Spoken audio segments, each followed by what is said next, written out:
Hello everyone.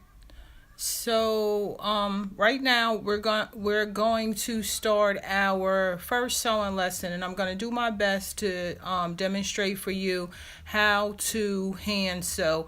But I thought it was important to first try and show you guys, because I'm aware that some of you may be first time sewers, people interested in sewing. Okay, so what I wanted to do was first start off by showing you guys the difference in the needles. When you sew by hand, you are going to be using a sewing needle. The sewing machine itself will not be involved. So this is a pack of sewing machine needles, and one indicator of that for you is on this particular pack there's a sewing machine, kind of, common sense sewing machine needle.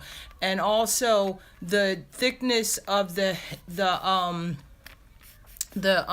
needle in this part, I'm not really sure what you would call it, but this is the head, because this is what would go in the machine, and it sews down when you're stitching, and this part goes up in the machine and you screw it in so that it stays in place, and then you thread it. And I won't get too much involved with them, but if you see these and you are planning on hand sewing, these are not the needles that you want to get.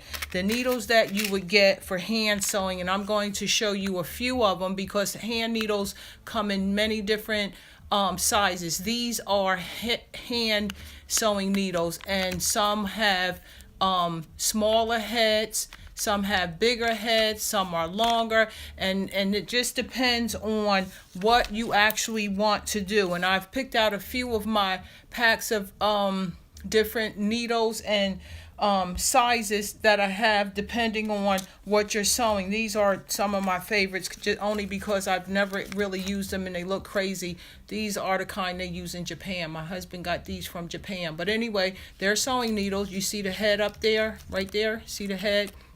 They're sewing needles. And then just one last pack. These are hand needles. These are the needles you would sew with. So what I do is, depending on the project that I am working on, I determine the size of the needle that I'm going to use. And you remember earlier in some of my earlier videos, I shared with you something that I keep near and dear to me, or seamstress keeps near and dear to them, is somewhere to quickly put needles. So you saw these fell out of my pack, so I'll just put them in here. And then also one other quick thing, when you are sewing by hand, you remember my favorite scissors, the fine scissors. You want to keep handy, or you want to get them out before you start to sew, because it's easier to cut the threads, the little threads, when we go to sew by hand. So with that said, I am going to, because I don't like to assume anything, I'm first going to demonstrate the best that I can. You guys know sometimes I'm not good with this video thing. How to thread. So all needles, I hope you can see. Here we go again with my hope. So this is a needle. This is a sewing needle. And all needles have an eye. That's actually what they call this little circle up at the top, an eye. And the thread itself, I picked out a blue thread for you guys as our first example. You take the thread and you just push it through the eye of the needle. Sometimes it takes a few tries. Sometimes you have to spit on it.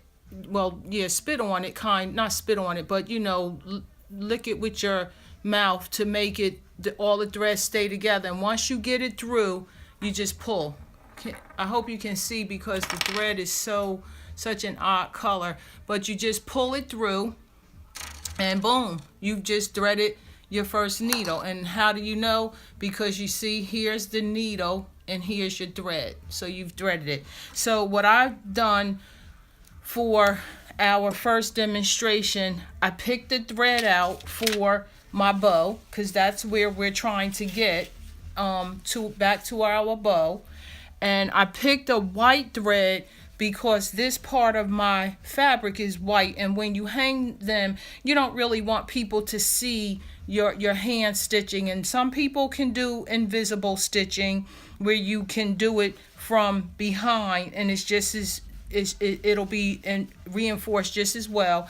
I'd like to do mine from the top, from the surface of the fabric. So what I did is I threaded a needle. I threaded my needle. Now there's also one other thing I want to bring to your attention.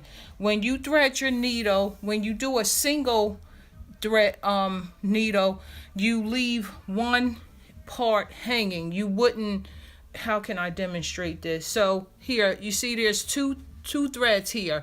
If I was doing a single sewing with a single thread, one of these would be left higher than the other one. But because I want to really reinforce my bows on my valance, I took it all the way to the end. This is the end.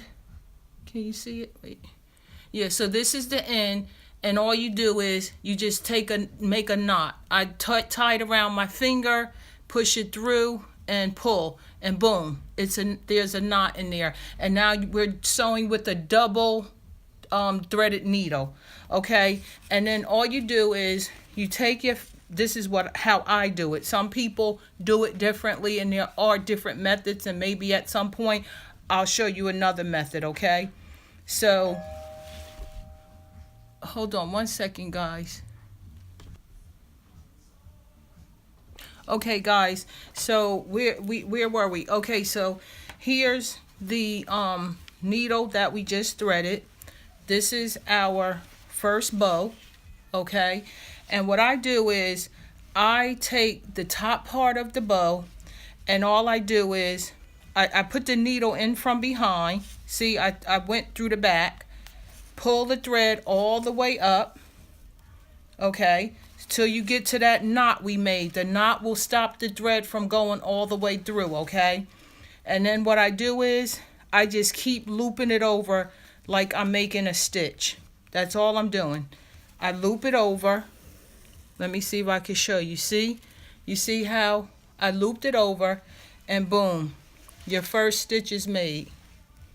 Okay? And to reinforce it, we just keep doing that over and over until we feel, or you feel, that it is securely in place.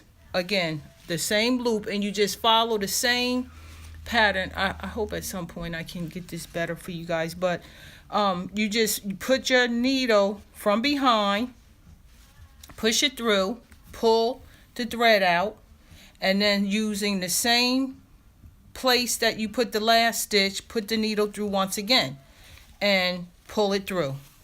And you just keep doing that until you feel, or here's a trick that I can show you. Take your pin out now, and as you can see, by taking your pin out, you can tell just how secure your bow is. And if you feel that it's not secure, which I don't feel mine is secure, so I'll just keep sewing. I'll just keep stitching until I feel that my bow is securely in place. And you can go back, you can add more than one stitch. I just feel that I can show you how to do it without doing so many stitches to put it in place, okay? So all I'm doing is I'm just putting the needle in and out of the same two holes we made in order to make this first stitch. Put it in, pull it through, boom. Put it back through the back, see? Push it through, and then pull. And then I use the same, sometimes your thread gets a little tangled. You just straighten it up, fix it up. And then put it through again, okay? And pull. Now, once you get to where you're like, that's on there, that is not going anywhere, all you do is turn it around, and you're just going to make a stitch on the back of it. I'll call it a loop. Just make a loop. This is how you reinforce it. Stick the needle through, find the hole in your thread, and pull through. And you could do it as many times. And as you can see, I kind of messed up here, but I'm telling you, it will still work, and I'll show you why. Because at this point, what we're doing is we are reinforcing our thread, our stitch in place by doing this knot. This is a knot where you reinforce your thread in place. So I'm gonna finish this bow, come back and show you what it looks like. Please take the time to visit my website, Busta Wraps, BUSTAWRAPPS.